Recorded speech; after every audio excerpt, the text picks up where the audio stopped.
Ça paraissait une évidence de construire une maison saine, en tout cas où il fait bon vivre, et puis en utilisant le moins possible de matériaux issus de l'industrie.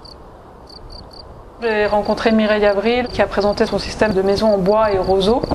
Et comme le terrain qu'on avait trouvé était surplombé les marais, ça m'a paru une évidence d'utiliser le roseau.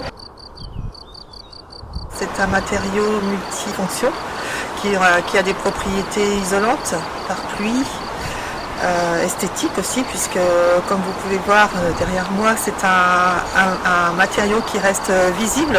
Il apporte une esthétique forte de naturalité. Il a aussi des performances acoustiques.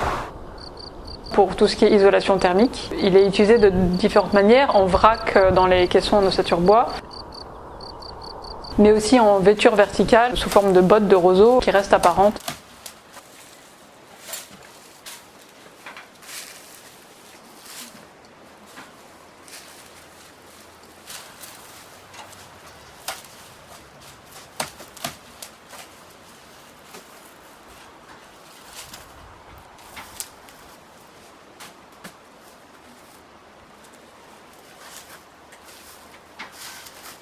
En Bretagne, c'est le deuxième projet, mais une partie de cette technique est utilisée depuis déjà fort longtemps dans les pays du nord de l'Europe.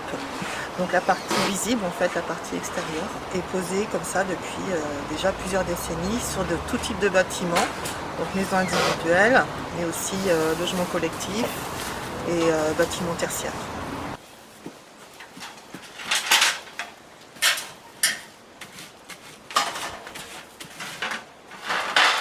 Il est utilisé aussi de manière vivante parce qu'on a une phytoépuration. Et il est utilisé aussi avec la terre, puisqu'on a fait des adobes, donc des briques de terre crue en terre et roseau.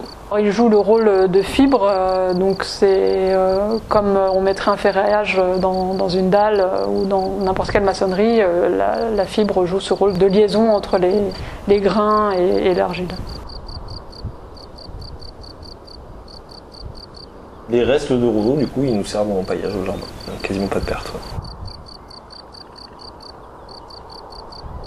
Le roseau en vrac, il vient de Bretagne. Les bottes de roseau viennent de Camargue. Et il faut quand même certaines bottes d'un calibre bien précis. Localement, c'était pas possible.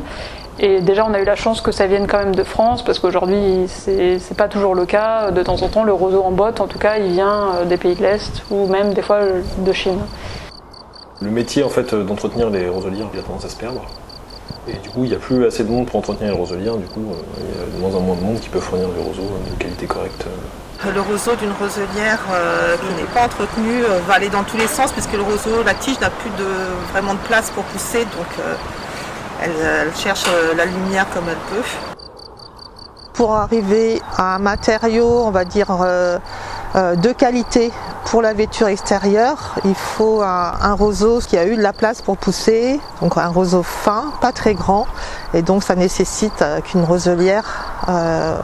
la roselière ait été entretenue pendant plusieurs années auparavant. On ne cultive pas ce végétal, c'est un végétal qui pousse naturellement, qui s'installe de lui-même à partir du moment où il rencontre les conditions nécessaires à son développement. Les roselières ont un rôle d'épuration des eaux, donc permettent de rendre à la mer une eau de meilleure qualité que si les roselières n'avaient pas ce rôle de filtration. Donc il est vraiment pertinent de maintenir l'état de roselière, et donc en valorisant cette biomasse dans une gestion d'entretien des roselières, c'est maintenir la biodiversité et un écosystème vraiment primordial pour la planète, pour la nature.